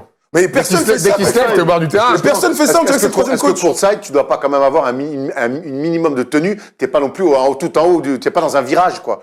En fait, on lui demande pas Bientôt, de il va pas craquer un célébrer. fumigène, quoi, Drake. Mais le problème, regarde, Moi, je comprends la passion. Moi, je suis un passionné des gens que j'aime. Je suis capable de faire des choses Nous, on incroyables. est des gens raisonnés, mais- peut-être. Oui. Non, mais c'est pas ça le problème. Regarde, Jack Nicholson a été courtside toute sa life. Il a Oui, mais célébré. c'est pas le même Attends, caractère. C'est Qu'est-ce pas, qu'on en sait pas la même personnalité. bah, qu'est-ce qu'on en sait? Jack Nicholson, c'est pas non plus le mec le moins charismatique du monde. Je dis juste que Enfin, on l'a Jack toujours vu. Nicholson, c'est pas le mec que tu vois dans Shining. Hein. C'est un acteur, hein, quand même. C'est aussi un mec un célibataire qui a eu 1000 conquêtes. C'est aussi un mec complètement fou. Bref, on s'en fout. Juste que c'est une star courtside que les caméras adorent voir, Jack Nicholson. Il a célébré des titres, il a sauté, il a exulté. Lui, on ne voit que lui. Quand je regarde un match, en plus il est en face, je vois un coach et Drake au milieu. Et on voit que ça. Moi, ça m'embête. Après, je dis pas qu'il va continuer à faire son petit machin. Tant pis pour lui, tant mieux pour lui, j'en ai rien à faire. Moi, ça commence à m'embêter à partir du moment où ça attire mon œil. Ouais. Tu vois déjà. Envoie un texto à Jenny Bass. Ça y est, je lui ai déjà envoyé un texto à Jimmy Buss. Dites-nous dans les commentaires Elle ce que vous Drake. pensez de l'attitude de Drake. Voilà, on a fait le tour sur cette finale de conférence à l'Est qui, où le suspense reste encore entier, reste 3 matchs maximum, 2 matchs minimum. Tout reste à faire, donc dites-nous dans les commentaires si vous voyez les Bucks ou les Raptors. On vous a dit en tout début d'émission qu'on avait une surprise pour vous avec Spurious Travel et Julien Barthélémy. Eh bien Julien, il est là, il arrive tout de suite pour nous dire un petit peu quelle est cette surprise avec Spurious Travel. They do have a timeout. Decide not to use it. Curry, way downtown. Bang! Bang! Vous le savez ou pas, la First Team et Spurious Travel sont étroitement liés depuis la création de cette superbe boîte qui vous fait voyager à travers les États-Unis pour aller voir des matchs NBA au plus près. Et aujourd'hui, on a avec nous Julien Barthélémy. C'est pas la première fois que tu viens, Julien. Non, c'est déjà une habitude maintenant, tous les ans. Et t'es pas venu couper du bois ou acheter du terrain. T'es venu nous annoncer une vraie nouvelle. Alors dis-nous tout, on te laisse la parole. Alors, on a eu le plaisir, depuis le mois de janvier, on est en tractation à New York. On a fait un petit teasing un peu sur les réseaux sociaux, on vous a utilisé d'ailleurs, pour annoncer quelque chose qui est exceptionnel vraiment, parce que ça n'a jamais été fait en dehors des États-Unis. Donc effectivement, la nouvelle, c'est que Spurious Travel et le Madison Square Garden en fait ont signé un contrat de licence, ce qui va permettre à Spurious Travel de passer dans une autre dimension et de pouvoir et communiquer au travers de Madison Square Garden, mais aussi de proposer aussi bien tous les événements qui vont se passer au Madison Square Garden en commercialisation, mais avoir aussi des accès privilégiés sur toujours les hospitalités, les fan expériences, mais aussi ce que l'on met en place, notamment avec les écoles de commerce et avec les entreprises, les learning qui permettent de rentrer dans la société Madison Square Garden et de rencontrer des salariés, de pouvoir échanger avec des gens du marketing, de la communication, etc. Donc voilà, le contrat a mis longtemps à venir et en fait, voilà, la nouvelle, en fait, c'était qu'il a été très long à être édité ce contrat parce que c'était la première fois qu'il signait avec une entreprise en dehors des États-Unis. Donc mondialement, en dehors des États-Unis, on est les premiers et on n'est pas peu fiers que ça tombe sur nous. Tu m'étonnes. Et donc on va faire un petit point sur l'année là qui vient, la deuxième saison. Attends, avant de passer de la deuxième saison, j'ai quelques questions sur le contrat et ainsi de suite. Qu'est-ce que ça veut dire concrètement pour les gens qui voudront voyager avec Spurious Travel, qui seront à New York? Ça veut dire que ils pourront aller voir plein d'autres choses, Pour aller prendre concerts, prendre la douche dans le vestiaire. de Knicks. Avec Mitchell Robinson. En fait, comme je l'ai dit, ce contrat, c'est simplement que le Madison Square Garden est plus que jamais la maison des gens qui partent avec nous. Ça nous permet d'avoir n'importe quelle demande et surtout d'avoir des accès aussi, au lieu de prendre des places en corner, par exemple, en lower level, de pouvoir monter sur des espaces privatisés, Spurious Travel, en des zones de 30, 40 sièges. Et donc d'avoir des expériences un peu différentes au Madison Square Garden, mais c'est surtout cette liaison qu'on va avoir maintenant avec le Madison Square Garden où on va pouvoir aller plus loin en back-office aussi avec eux. Et dès qu'on aura besoin de place pour Saint John, on aura juste un mail à faire. Saint John, l'équipe de NCAA. Hein. Exactement, la NCAA, mais il y a l'UFC, il y a la boxe, NHL avec les concerts. Rangers, il y a les concerts. Donc il y a, de toute façon, Madison Square Garden marche quasiment 365 jours par an. Il se passe toujours des événements et les gens pourront aussi s'adresser à nous, les gens qui partent pas forcément avec nous ou hors date, pourront s'adresser à nous directement. On va être capable de vendre de la billetterie Madison Square Garden maintenant à tout le monde, en France et en Europe, avec aussi cet objectif d'être bien positionné quand Madison Square Garden installera une salle à Londres, puisque c'est dans les cartons. D'accord. Eh bien, Super. bravo. Et bravo, puis, on imagine que les Knicks cet été devraient avoir une meilleure équipe. Donc aller voir les Knicks l'année prochaine, ça sera forcément un petit peu plus excitant. Julien, c'est pas toi qui vas me contredire. Non, mais on espère. D'un point de vue business, tu vois, c'est quand même mitigé parce qu'on ne sait pas comment on va être impacté sur le prix de la place. Et en plus, on a eu la mauvaise expérience à Los Angeles l'année dernière avec les Lakers. Où quand LeBron est arrivé, en fait, toutes les règles de billetterie ont changé pour nous et on a été restreint. Donc ce contrat-là aussi permet d'avoir du ticketing illimité. Donc si jamais un joueur comme Kevin Durant arrive, on sait que nous, on ne sera pas impacté par ces limites, puisque nous, on aura une limite qui sera bien plus importante que ça. Et donc voilà, c'est aussi... Par contre, si Erwan a voté Sinonix, hop, ça descend tout de suite. Ça descend tout de suite. 17 € la place. Là, c'est courtside. Hein. Non, je pense qu'on a déjà touché le fond, on peut pas aller plus loin. Très bien, tu fais le malin. Et c'est normal. C'est normal. Mais derrière, tu sais qu'il y a un quiz. et tu vas rester avec nous faire le quiz. Mais je voulais juste finir sur Sport Non, mais Extra, je parce sais que- que t'allais finir, mais je t'annonce juste qu'il y a un quiz après qu'on va te laver. Vas-y. parce que c'est important. Tu me parlais de l'année Sport Extra. Ouais. Donc effectivement, l'année dernière, quasiment le même jour, on est venu et on est parti sur 5 dates. Cette année, il faut savoir qu'on a fait 17 dates. Et surtout, ce qui a changé pour nous, c'est qu'on a changé la typologie de clientèle. Alors, on a commencé grâce aux réseaux sociaux et grâce à vous pour se lancer. Et derrière, ça a permis de toucher des écoles de commerce. Donc, Des clubs de faire Jeep Elite, non des learning et des clubs de Jeep Elite avec le CSP Limoges et pareil, le Valois. On a déjà la certitude que 4 clubs vont partir avec nous, dont le CSP qui repartira. Et on a aussi les écoles de commerce qui vont partir avec un groupe qui va l'étendre à toutes ces écoles en France. Donc, on est aussi avec ce learning, avec la possibilité de faire rencontrer des salariés de Madison Square Garden. On a un vrai produit au niveau des entreprises et d'ailleurs, on lance un voyage sport business avec Comover, qui est l'agence de la NBA en France, qui va amener des gens aussi sur du sport business pour rencontrer le Madison Square Garden, les Jets, la NHL et la NBA à New York. En passant par Sport US Travel. Donc, c'est intéressant parce qu'on devient une plateforme qui multi-client et on essaye de sortir de notre niche parce qu'au début, moi, je me rappelle, on me disait c'est une agence, mais tu t'attaques à un sport de niche, le sport américain. Et en fait, on essaye de faire exploser cette niche déjà en créant, en créant des produits différents pour des écoles de commerce, pour des clubs, pour des entreprises, mais aussi pour tous les gens qui veulent partir aux États-Unis, en fait. Et on s'aperçoit que l'année dernière, il y a plus d'1 million de personnes qui est parties aux États-Unis, et c'est ces gens-là qu'on veut toucher. Très bien. Très bien. Bravo. Bravo, Bah, Julien, ça, c'est parce qu'on trop sait que cool, tu hein. bosses quotidiennement là-dessus et que ce contrat avec le Madison Square Garden, il n'est pas tombé comme ça. Félicitations. Ça fait 2 ans de travail, au moins. Exactement. On le Et sait. c'est vrai que quand on dit de 5 à 17 dates, ça fait de 5 à 17 voyages, donc beaucoup plus de voyageurs à gérer toute l'année. Pour plus d'infos, les gens qui veulent plus d'infos, c'est le site. Bien sûr. Ouais, le Facebook en ce moment marche beaucoup. Comme on va intégrer tous les logos Madison Square Garden, parce que c'est un contrat d'image aussi. Madison Square Garden nous donne leur image, et donc on va pouvoir communiquer au travers de photos, de logos de Madison Square Garden. Donc oui, surtout sur les réseaux sociaux en ce moment, parce que le site est justement en travail là-dessus, parce qu'il faut qu'on rajoute aussi tous les logos du CSP Limoges, tous les gens avec qui on a travaillé. Mais il sera prêt en temps et en heure, et de toute façon, on a déjà les matchs de foot US qui sont tombés, donc tous les voyages autour du sport US qui arrivent. Et puis pour le basket US, ça sera un peu plus tard, à partir du mois d'août, où on aura le calendrier, et là où ça commencera vraiment. On pourra annoncer aussi nos dates, parce qu'on compte bien repartir avec tous les gens qui nous regardent. C'est toujours avec Sport US hyper Travel. cool de voyager. Regarde, avec on s'est tous fait les Los fans. Angeles, on s'est fait New York C'est et Miami. C'est Ouais. des très bons cool. souvenirs. Hein. Des bons Le Clevelander, hein. C'est les bons souvenirs, ça. Hein. C'est les bons souvenirs, ça. Bon, t'as voulu faire le malin. Écoute, moi, la vanche, c'est un plat qui se mange froid. Enfin, là, il sera tiède, puisque je te provoque tout de suite dans un quiz. J'étais mauvais l'année dernière. Ouais, mais, J'espère que ça se mais passera nous, on est bien. meilleurs. Attention à toi. Allez, le quiz tout de suite. It's Lillard. He got the shot off.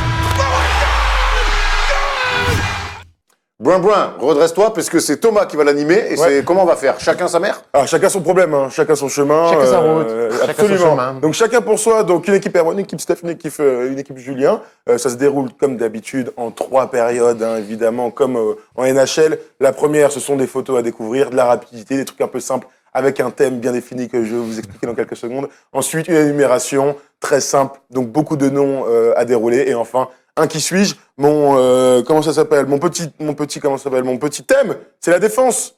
En l'honneur, donc, de Rivers, n'hésitez pas à Je crois que j'allais dire en l'honneur de Stephen Brun. J'ai fait putain, on se fout vraiment de la gueule du monde. J'aurais pu.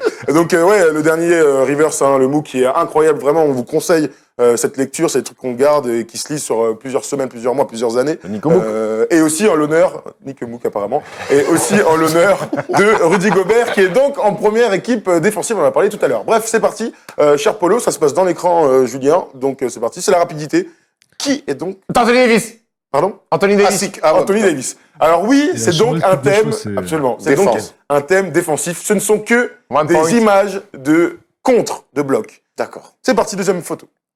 Shaquille O'Neal. Shaquille O'Neal. Ouh là là, il est chaud à Ça va gauche, trop hein. vite. Shaquille O'Neal qui contre Magic. On enchaîne, 2-0 pour Steph. Aldridge. La Marcus. C'est par Erwan, ça part vite. Qui était presque, j'ai senti, mais Erwan part avant. 2-1. LeBron James.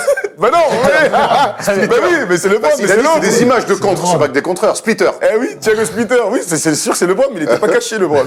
Pour lui sous les bras, Thiago. Eh oui, bien poilu. Qui est ce Leandro Barbosa. Non, c'est. Oh là là. Bah, Karim Bledsoe. non, c'est le rookie là qui. Un contreur sur Westbrook. Marquis Chris. Non, un poste comment ça 3. s'appelle Oui, poste Richard 3. Holmes. Non, Qui était au arrivé choix de dans- draft. Mais oui, on l'a vu cette année. Jackson là. Oui, Josh Jackson. Josh Jackson, bien joué. Absolument, un compte sur Westbrook qui fait la gueule. Ça fait 2-2-1, on enchaîne. Christophe. Porzingis. Non. Et Ezonia. Ezonia. J'ai pas le droit, là. Ah là, je te l'ai mis pour toi. Hein. Ah là, gros, c'est quand même le highlight de l'année à New York. Merde, sur l'action de cette année. On enchaîne. Miles Turner. Miles Turner. Miles Turner. Sa mère. Miles Turner, 3. Tina 4 Turner. même pour Ouais. Erwan. 4 pour Erwan, on enchaîne. Ginobili. Ouais. Right there, T'es baby. obligé de la mettre, celle-là. L'un des plus grands Ah, comptes les gars, de vous tous êtes les trop temps. habitués pour moi, là. Ah ouais, non, mais ça, t'as pas tort. C'est parce que c'est Eh, vraiment. tu peux remettre juste avant, regardez comment j'ai bien caché, je voulais pas que vous voyez. Hein. Oh, incroyable. Vas-y, enchaîne, il en reste quelques-uns. Steven Adams. Oui, bah oui. merci. Triangle. Triangle. Steven Adams, oui. Il en reste un dernier. Un dernier. Kakuzma. Chandler. Tyson Chandler, putain, son premier match hier avec les Lakers, il compte. À la hauteur du compte, quand même. Ouais, ouais. Polo, si c'est... Ah non, il en reste un. Jared Allen. Oui, oui. Eh, ça fait 4-4, hein, je crois. Hein. Non, I moi, je suis à 5. 5. Moi, j'ai 5. Ah bah 5-5 alors. I Hein. got 5 on it. 5-5 les gars. Hein. Complètement, là. C'est pas grave. Jared Allen, hein, j'ai mis 2 comptes de LeBron, il méritait au moins ça. Il en reste une dernière ou c'était la dernière? C'est la dernière. C'était la dernière. C'était la dernière, 5-5 égalité. Ça tombe bien, donc tout le monde à 0. Il y a combien, Julien? 0-1. Ici, 1-1. J'ai Alors, j'ai sauvé l'honneur. on reste dans le domaine défensif. On va faire un truc très simple. Ah, putain. Puisque le meilleur défenseur de l'année n'a pas été donné, nous allons faire une énumération sur ceux qui ont reçu au moins une fois le trophée de meilleur défenseur de l'année. Donc chacun, vous allez donner un nom chacun l'un dit. après l'autre. Il y a pas mal de mecs. Hein. Donc c'est toi, Julien, qui commence en premier. Évidemment, bavure, c'est on répète ou le gars n'a jamais été couronné. Voilà. Et éliminé donc. À toi, Jus. Jamais Chandler. Tyson Chandler, oui, de tête. Hein. À New York d'ailleurs. Hein. Tyson, faut préciser, parce que il voulait dire Oui, Wilson. Tyson. Tyson Chandler, évidemment, en 2012 avec les Tyler. Knicks. À toi, I gotta go with my man, Rudy Gobert. Absolument, Rudy Gobert. Dwight Howard. Dwight Howard, évidemment. Joachim Noah. Joachim Noah, oui. Great job, Joachim Noah. I gotta go with my man, the Kemba Mutombo. Oui, bravo. Kawhi Leonard. Kawhi Leonard, oui, 2 fois. Dwight Howard. Mistake, on vient de le dire. Mistake. Alors, lui met un joker, lui met un On te met joker. un joker, vas-y, un autre. Met un joker. Il en reste plein des connus. Hein. Allez-y. Scottie Pippen. Deuxième bavure, malheureusement, Scottie Pippen n'a jamais été élu. C'est vrai, il aurait pu, mais jamais. Il aurait dû. Il aurait dû. Julien est éliminé, mais c'est pas grave, on continue. I gotta go with my man, Marc Gasol. Oui, Marc Gasol, bien sûr, en I 2013. got with my man, Draymond Green. Draymond Green, bien I sûr. gotta go with my man, Ben Wallace. Il sèche, Attends, il là, sèche. ça commence à être dans le dur, là. Il y a encore des vrais gars. Il y a des vrais gars, ouais. Michael Jordan. Michael Jordan, évidemment. I gotta go with my man, Dennis Rodman. Bien Ah sûr. oui, Rodman, évidemment. I got with my man. I haven't got no gun anymore. Je vous donne un. Je te donne un. Non. Non, t'en as plein encore après toi? Peut-être. Ok, je vais en donner un alors. Il y a qu'un seul meneur de jeu qui a été meilleur défenseur de tous les temps de l'année. Gary Payton. Gary Payton. bravo. Ah, comment, C'est bon, je lui donne une petite truc. Moi, je suis en struggle un peu. Je t'en donne une petite aussi. Non, je vais tenter quelque chose. I gotta go with my man, je suis pas sûr. Hakim Olajuwon. Absolument, Oui, évidemment. David Robinson. David Robinson, absolument. Et là, ça commence à être un peu plus compliqué. Mais il en reste des vrais gars. I gotta go with my man. Je peux te donner un petit Vas-y. indice. Un mec qui, en cours de carrière, a changé de nom. I gotta Oh go. non, je l'avais, t'es un bâtard. I gotta go with my man. Oh Qui a non changé de nom. Qui a changé de Oh, nom. putain, ouais, non, Putain, là. Steph. Ah là. Karim Ah, t'es un Abdul-Jabbar. bâtard. Karim Abdul-Jabbar, mais vous êtes fumé, il a jamais eu ça. Non. Ah, c'est pas lui qui a Ah, changé là, de nom. moi, j'allais le tenter. Karim Abdul-Jabbar n'a jamais été. Ah, Ron Artest. Ron Artest, bien sûr. Allez, vas-y, Erwan. Attends, il dit Jabbar, donc c'est OK. J'avoue que c'était une énorme bavure. Ouais, mais c'est son indice qui En plus, je lui ai. Ah en ouais, plus- c'est de ma faute, Attends, je lui ai soufflé quand même. Ah ouais. Non, tu m'as dit, mais C'est pas non, grave. en plus, je transformais en Ron Artest. Eh, comme on s'amuse bien, vas-y, Erwan, continue, hein, n'hésite pas. Ok, je te donne. Alors, je Attends, te donne. attends. Ah, vas-y, je te laisse réfléchir un peu. Il y a bien un mec d'Enix, il a jamais été. Patrick Patrick qui? Ewing. Bah, Patrick. pas Patrick Charvet. Patrick, oui, meilleur défenseur de l'année. Comment tu ne sais pas? C'est n'importe quoi. Jamais de la vie. Ah putain. Jamais de la vie, ça fait beaucoup de bavures. Jamais. Vas-y, un dernier nom. Jamais de la vie, gros. C'était un énorme défenseur, il aurait pu l'être. Ouais, mais jamais de la Dernier vie, ça veut nom, dire Roger jamais. Le dernier nom, je Robinson, vais te hein. dire Asia Thomas, non? Eh non. Bon, il y avait donc. Du coup, tout le monde a perdu, ça tombe bien. Tout va être remis sur le quiz. Le quiz, Attends, le qui suis-je redonne-moi des blagues. Il y avait par exemple Marcus Camby, les gars. Ah ouais. Kevin Garnett. Ah ouais. Bah oui, Michael Cooper, Mark Eaton, Sidney Moncrief qui avait ouvert le bal. Hein. Ah oui, Ah, c'est plus dur. Et Alonso Mourning. Il y avait quand même des vrais gars. Ouais, Sydney a chipé à choper. Bon, c'est pas grave. On finit sur un qui suis-je, et donc tout le monde a sa chance. Bon, vite, j'ai l'apéro au Vieux-Port, moi, ce soir. Ah ben excuse-moi. Alors, c'est parti. Et Vous mon êtes prêts vieil. Le premier qui trouve. Hein. Je suis un joueur NBA né le 19 octobre 1953 à Ark City dans le Kansas. Oh, grand-père. Après avoir performé dans ma petite fac de Rango à Las Vegas, je pars dans l'autre petite fac. Ah non, pardon, au lycée. John Rango. Je vais dans la petite fac de Dixie State dans l'Utah. Bon, je fais 2 ans, je performe et donc je signe pour 2 années encore à la fac d'Arizona State. Je suis tellement bon que je suis drafté en 6e position de la draft 1975 par les Blazers. Il est fort. Il est fort. 10 points pour ce meneur de jeu d'1m90 lors de sa première Maurice saison. Stix. Maurice Stix, non. 10 points, 4 passes lors de sa saison rookie. Il est All-NBA rookie. Puis, il continue à être vraiment très bon, puisqu'en Terry Porter. 78, il est All-Star une fois. Il est dans la All Defensive First Team en 78. Bon, c'est qui cet ancien? Trop vieux, ça. Ah, attendez. Terrible. Il est même champion en 77. Ah. Il fait le trio Je sais qui c'est. avec Bill Walton Je sais qui et c'est. Maurice Je sais qui Lucas. c'est. Il joue au Celtics Il après. joue ensuite à Philadelphie, aux Clippers de San Diego, à Détroit et Houston. Malheureusement, Johnson Il joue pas à non. Boston. Malheureusement, Alors, Johnson, fin de c'est ça. carrière très tôt à 31 ans. Malgré tout, mon maillot est retiré, mon numéro 14, en haut de la salle des Blazers. Mais ma bio n'est pas terminée. Puisque très rapidement, John Barry. carrière courte, je deviens rapidement coach. Assistant coach dans ma fac d'Arizona State. Puis aux Suns, aux Grizzlies. 2 intérims à Vancouver et à Daniels. Memphis. Non, avant d'être l'assistant de Scott Skiles aux Bucks. Alex? Enfin, j'ai ma chance en tant que head coach aux Grizzlies de Memphis. J'y coach de 2009 à 2013. J'ai le meilleur bilan de la franchise. Dave Yorger.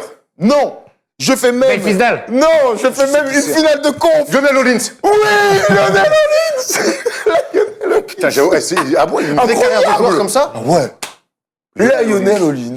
Lionel Hollins. Tête des Trop mecs. vieux. C'est trop Bah, Évidemment. Après, moi, je l'ai sur le coach. Bah, hein, sur sa clairement, carrière. hein. Mais c'est C'est ça qui est marrant. Sur sa carrière de joueur, il n'y a rien. Carrière, j'ai Wellou. Ah ouais. Sur sa carrière de joueur, j'ai 0. Bravo. Bravo, je suis Super content. quiz. Lionel C'était bien. Richie. Bravo, bravo les gars. Mais moi non plus, vrai coach, mais alors, All-Star une fois, Lionel. champion avec Bill Walton, All Defensive. En gros, ça fait beaucoup. Tu prends la victoire quand même? Allez, prends. Non, tu crois, je On est- dois on est quand même au- Il vient pas nous voir souvent. Il a quand même récité tout son texte. Ah hein, oui, pour qu'on trouve. bah, La dernière fois, je me suis fait sweeper en finale de conférence ouais. en 2012 par les Spurs. C'était la dernière fois. Là, Ah si vous ouais, l'aviez pas au tu bout me d'un disais moment. ça serait le Hollins. Le Hollins. Au poker, lui, Hollins. il perd souvent, il est tout le temps en Le Hollins. Hollins. Sinon, quand il prend des vacances, il va en Hollins Hollins. Day. Ah ouais. Hollins Peut-être Day. l'heure de. fameux José Il est- Hollins. c'est effectivement, tu sens? C'est Hollins. C'est l'heure de rendre l'antenne. C'est All Inclusive, tu voulais dire? Hollins Day. Non, Holiday. Hollins Day. Ah. Ouais, c'est un peu dur. Oh la vache! C'est un peu dur, c'est pas grave. Tiré par les cheveux. Tous les jours comme ça. T'es pas un peu pas les fatigué? nôtres. T'es pas un peu fatigué, gros? Si. Allez, Hollins, on dort. Jules, merci pour tout. Eh ben, de rien, les gars. À l'année prochaine. Ouais, une fois par an, Et tu puis, vas de toute venir. façon, tu sais que très bien que dans le First Day Show et la First Team, on parle souvent de suite et on va se voir cet après-midi parce qu'on a plein de projets aussi pour faire grandir tout ça. Merci d'être venu, toujours un plaisir de t'avoir. Merci, les Bah gars. ouais. Boin, à très vite. Merci à vous. Les finales NBA, ça À commence très très vite. vite. Tom, on se retrouve lundi. On Ouais. sera pas en live sur le stream. hein, Non, on n'est cette plus en fois-ci. live sur le stream, on est en direct sur.